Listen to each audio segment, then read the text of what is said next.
नमस्कार दोस्तों, कैसे हो आप सब। उम्मीद है आप सब अच्छे होंगे और अपनी तैयारी को बड़े अच्छे ढंग से कर रहे होंगे। आज हम आपके सामने लेकर आए हैं एक और वीडियो, और ये वीडियो भी हमारी भारत के भूगोल से है।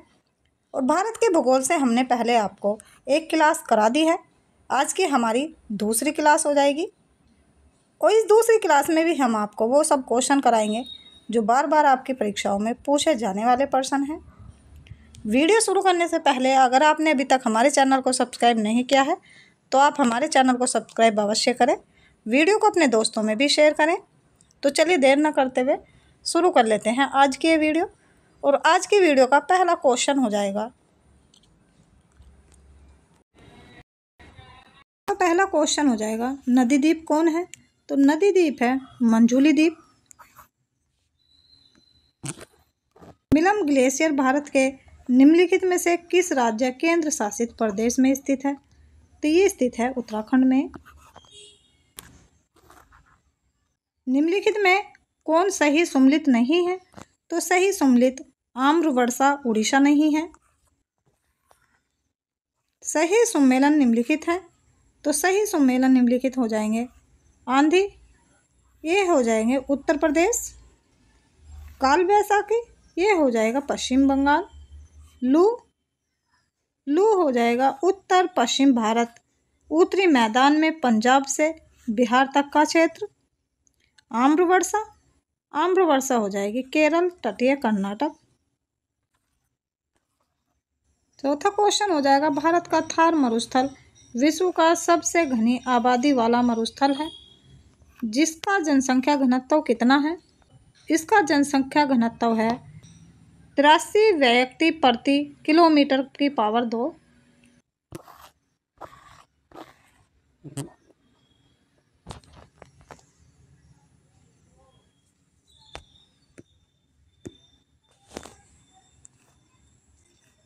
पांचवा क्वेश्चन हो जाएगा निम्नलिखित में से किसके द्वारा 1936 में पहली बार भारत के वन प्रकारों का वर्गीकरण किया गया था। तो ये वर्गीकरण किया गया था सर H.G. चैंपियन द्वारा। ISFR 2023 के अनुसार निम्नलिखित में से किस राज्य में क्षेत्र में अधिकतम वृद्धि देखी गई है। तो ये वृद्धि देखी गई है मिजोरम में।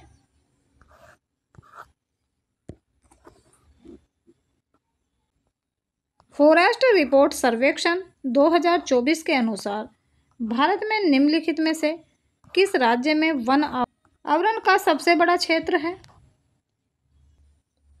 तो सबसे बड़ा क्षेत्र है मध्य प्रदेश।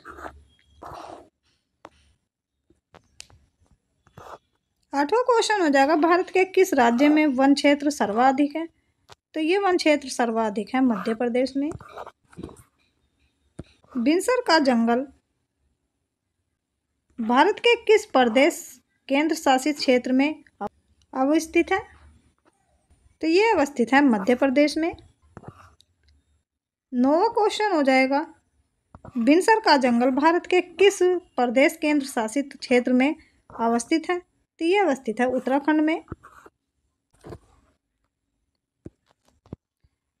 वनखंड एक प्रमुख पर्यावरण संसाधन है। भारत का कितना भू क्षेत्र वन क्षेत्र के अंतर्गत आता है। वन क्षेत्र के अंतर्गत आता है 20%। अगला क्वेश्चन हो जाएगा वन विभाग के सर्वेक्षण के मुताबिक भारत का वास्तविक वन कवर भौगोलिक क्षेत्र का कितना प्रतिशत है।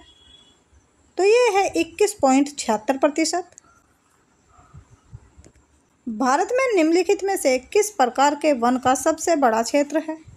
तो ये सबसे बड़ा क्षेत्र है उष्ण कटिबंधीय नम पर्णपाती वन। सागौन के जंगल भारत के निम्नलिखित में से किस राज्य में पाए जाते हैं। ये पाए जाते हैं मध्य प्रदेश में। दक्षिण पश्चिमी पंजाब, हरियाणा, राजस्थान के अर्धशुष्क क्षेत्रों में किस प्रकार के वन हैं। तो ये वन है उष्ण कटिबंधीय कंटक वन। सागौन, साल, शीशम, हुरैरा, महुआ, आंवला, सेमल, कुसुम और चंदन आदि की प्रमुख प्रजाति है उष्णकटिबंधीय पर्णपाती वन में। कोलार सोने की खानें किस राज्य में स्थित है? तो ये स्थित है कर्नाटक में। राजस्थान में खेतड़ी परियोजना किसके उत्पादन के लिए प्रसिद्ध है? ये प्रसिद्ध है तांबे के लिए। राजस्थान के जालौर जिले में किस प्रकार का ग्रेनाइट पाया जाता है? ये पाया जाता है रोजी पिंक गुलाबी ग्रेनाइट। निम्नलिखित में से किस राज्य में हाल ही में यूरेनियम खनन भंडार पाए गए हैं? तो ये भंडार पाए गए हैं राजस्थान में। आंध्र प्रदेश का निम्नलिखित में से कौन सा क्षेत्र सहक्रिय रूप से पेट्रोलियम के उत्पादन से जुड़ा है? ये जुड़ा है कृष्णा गोदावरी बेसिन से। लोहा अयस्क की महत्वपूर्ण खदान कुद्रेमुख है, तो ये है कर्नाटक में। मैग्नेटाइट है, तो मैग्नेटाइट है Fe304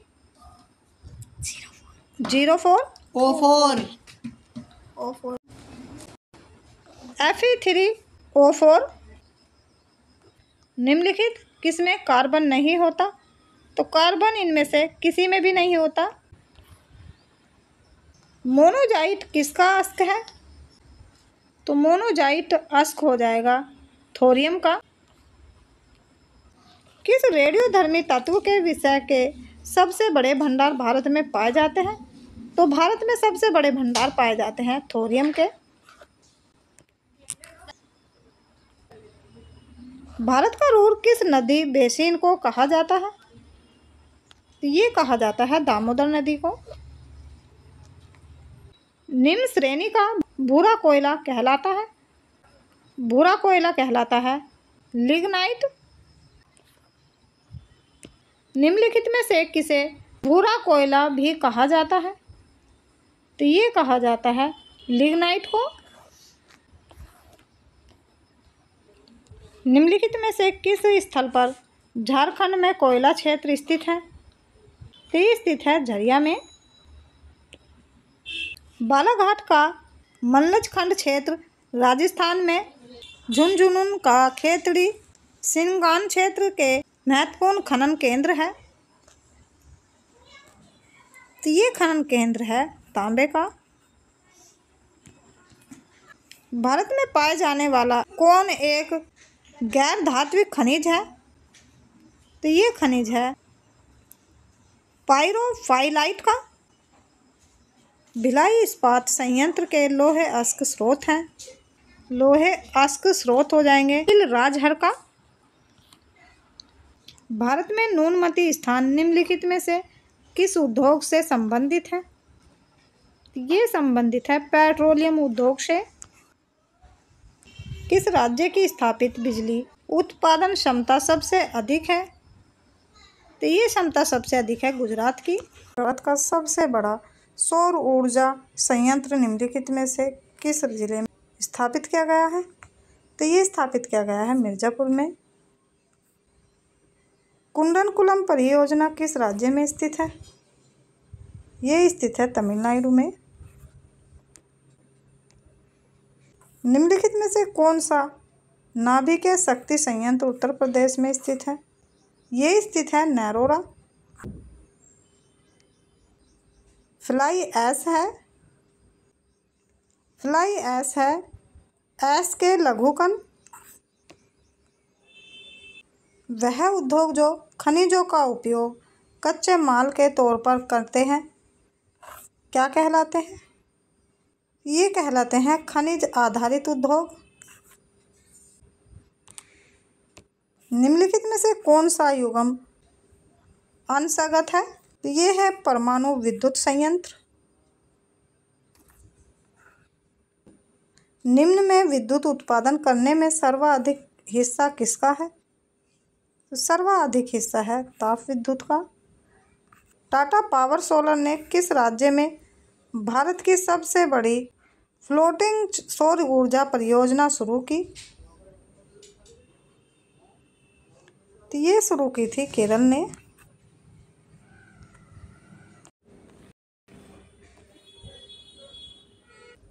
पृथ्वी की सतह का लगभग कितना प्रतिशत भारत द्वारा कवर किया गया है? तो भारत द्वारा कवर किया गया है 2.4%। भारत क्षेत्र के हिसाब से विश्व का 7वां सबसे बड़ा देश है। इसका क्षेत्रफल 32,87,263 वर्ग किलोमीटर है। यह पृथ्वी के स्थलीय भाग का लगभग 2.4% है। उस पड़ोसी राष्ट्र की पहचान करें जिसके साथ भारत अपनी सबसे लंबी सीमा साझा करता है। ये सीमा साझा करता है। कितने भारतीय राज्य नेपाल से सीमा साझा करते हैं? तो ये करते हैं 5 राज्य। निम्नलिखित में से कौन भारत का पड़ोसी देश नहीं है? तो पड़ोसी देश नहीं है यूएई। भारत का कौन सा राज्य किसी भी अंतर्राष्ट्रीय सीमा को नहीं छूता? तो ये है तेलंगाना। भारतीय प्रायद्वीप कहाँ तक फैला हुआ है? तो ये फैला हुआ है हिंद महासागर तक।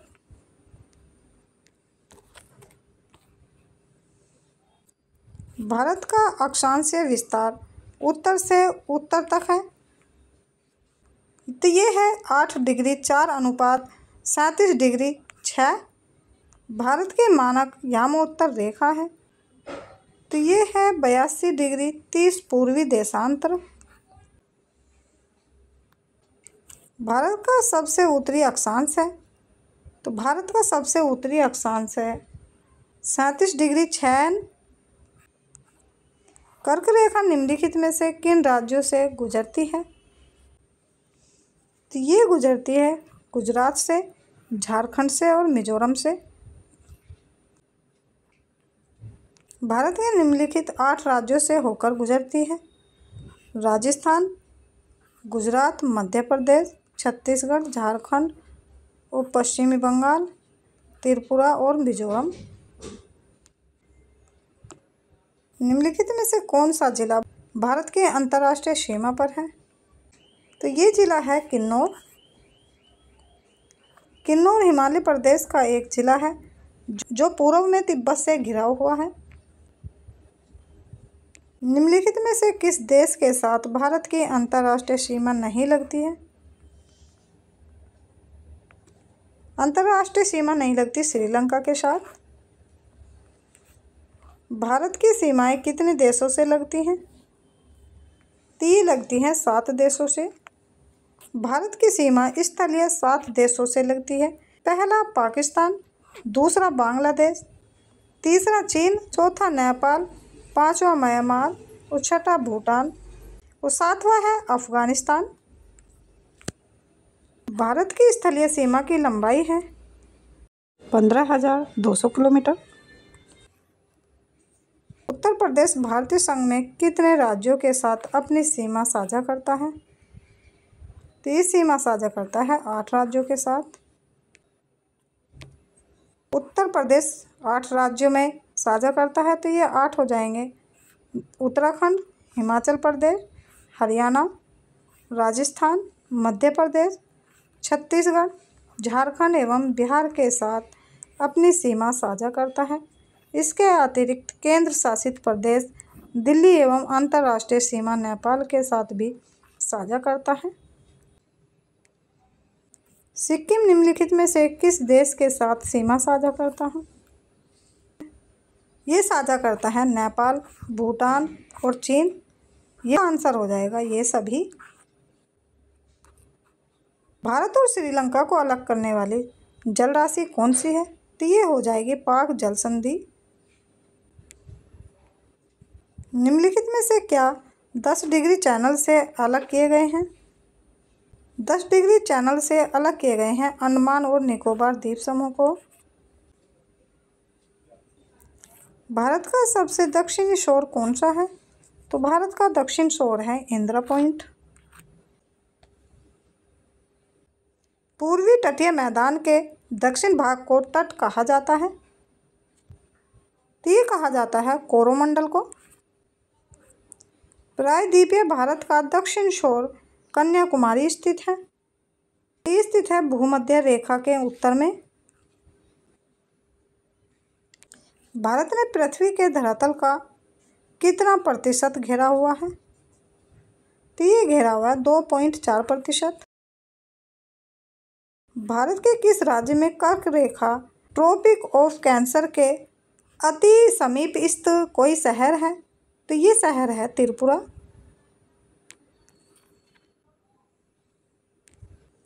भारत का विश्व में क्षेत्रफल के आधार पर कौन सा स्थान है? तो ये स्थान है 7वां। क्षेत्रफल की दृष्टि से भारत का निम्न में कौन सा राज्य सबसे छोटा है? सबसे छोटा राज्य है गोवा। अंडमान और निकोबार तथा लक्षद्वीप समेत भारत की कुल तटीय रेखा की लंबाई लगभग है। ये है 7,500 किलोमीटर। कौन सा दर्रा तिब्बत के साथ सिक्किम राज्य को जोड़ने वाली भारत चीन सीमा पर है? ये है नाथुला दर्रा। भारत की समुद्री सीमा तटीय किनारे से कितनी दूरी तक समुद्र में फैली हुई है? तो ये फैली हुई है 12 समुद्री मील तक। क्षेत्रफल की दृष्टि से उत्तर प्रदेश का भारत के राज्यों में कौन सा स्थान है? तो ये स्थान है चौथा। त्रिपुरा अपने उत्तर, दक्षिण और पश्चिम में किससे घिरा हुआ है? तो ये घिरा हुआ है बांग्लादेश से। भारत के किस राज्य का सबसे लंबा समुद्री किनारा है? तो ये सबसे लंबा समुद्री किनारा है गुजरात। निम्न में से कौन सा व्यक्ति के लिए सही है? तो ये सही है। यह अपनी प्राचीन सफ़ेद रेत समुद्र तटों और शांत लैगून के लिए प्रसिद्ध है। भारत की उच्चतम वार्षिक वर्षा कहाँ दर्ज की गई है? तो ये दर्ज की गई है मौसिनराम, मेघालय में। पश्चिमी विक्षोभ जिसके कारण उत्तर पश्चिमी भारत में बारिश होती है, उसका उत्पत्ति स्थल है। तो उसका उत्पत्ति स्थल है भूमध्य सागर। ग्रीष्म काल में उत्तरी मैदानों में बहने वाली पवन कहलाती हैं। तो ये पवन कहलाती हैं लू। भारत में निम्नलिखित में से किस स्थान पर दिन और रात के तापमान में व्यापक अंतर पाया जा सकता है? तो ये है थार मरुस्थल में। सामान्य वर्षा में अचानक वृद्धि हो जाती है और कई दिनों तक लगातार जारी रहती है। तो ऐसे मानसून को कहा जाता है प्रस्फोट फटना। निम्नलिखित में से भारत में अक्टूबर की गर्मी का मुख्य कारण क्या है? तो अक्टूबर की गर्मी का मुख्य कारण है उच्च आर्द्रता से जुड़ा उच्च तापमान। सर्दियों के मौसम के दौरान उत्तर पूर्वी देश पर हावी रहती है, वे भूमि से समुद्र की ओर बहती हैं और इसलिए देश के अधिकांश भाग के लिए यह एक सूक्ष्म मौसम है। तो ये है व्यापारिक पवनें। भारत की जलवायु को कौन सी जलवायु कहा जाता है? तो ये कहा जाता है मानसूनी। निम्नलिखित में से किस कारक के कारण भारतीय उपमहाद्वीप में मध्य एशिया की तुलना में अपेक्षाकृत हल्की सर्दियाँ होती है? तो ये होती हैं हिमालय में। भारत का निम्नलिखित में से कौन सा स्थान अति विषम प्रकार की जलवायु का अनुभव कराता है? तो ये कराता है दिल्ली। भारत के उत्तर पश्चिमी भाग में निम्न में से किस एक के कारण शीतकाल के दौरान वर्षा होती है। तो ये वर्षा होती है पश्चिमी विक्षोभ के कारण। शीत ऋतु की शुरुआत में तमिलनाडु के तटीय क्षेत्र में वर्षा का क्या कारण है? तो वर्षा का कारण है उत्तर पूर्वी वर्षा ऋतु मानसून। भारत का मानक समय मेरिडियन कौन सा है? तो ये है 82°30' देशांतर। भारतीय मानक समय ग्रीनविच मध्य समय GMT से आगे है 5.5 घंटे। जन्म और मृत्यु के पंजीकरण का अधिनियम वर्ष में लागू किया गया था? तो ये लागू किया गया था 1969 में। जनगणना रिपोर्ट 2011 के अनुसार उत्तर प्रदेश में बाल लिंगा अनुपात क्या है? तो ये है 902। जनगणना 2011 के अनुसार राज्य के सर्वाधिक और न्यूनतम जनसंख्या वाले जिले क्रम से हैं। ये है इलाहाबाद, महोबा। 2011 की जनगणना रिपोर्ट के अनुसार निम्नलिखित में से किस राज्य में जनजातियां जनसंख्या नहीं है? तो ये नहीं है हरियाणा में। 2011 की जनगणना रिपोर्ट के अनुसार प्रति वर्ग किलोमीटर भारत का जनसंख्या घनत्व है। तो ये जनसंख्या घनत्व है 382।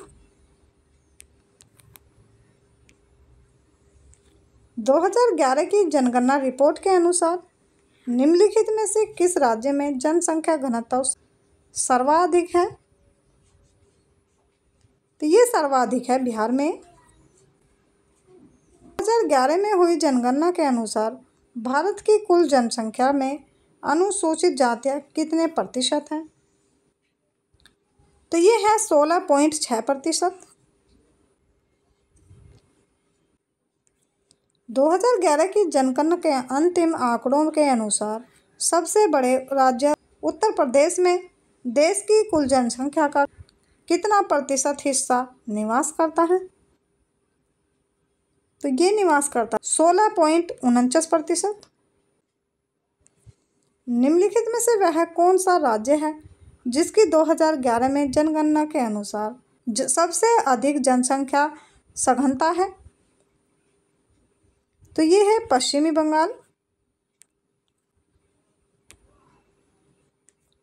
2011 की जनसंख्या के अनुसार कौन सा एकमात्र राज्य था जिसकी वर्ष 2001 से 2011 के दौरान सरणात्मक घातीय जनसंख्या वृद्धि दर थी?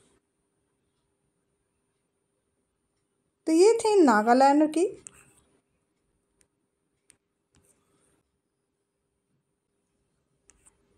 भारत में दुनिया की कुल आबादी का लगभग कितना प्रतिशत है? तो ये है 17%। 2001 और 2011 की जनगणना के बीच भारत की जनसंख्या में कितनी वृद्धि हुई? तो ये वृद्धि हुई 17.70%। तो चलिए दोस्तों, आज का वीडियो यहीं समाप्त करते हैं। कल फिर मिलेंगे एक नई वीडियो के साथ। तब तक के लिए नमस्कार, जय हिंद।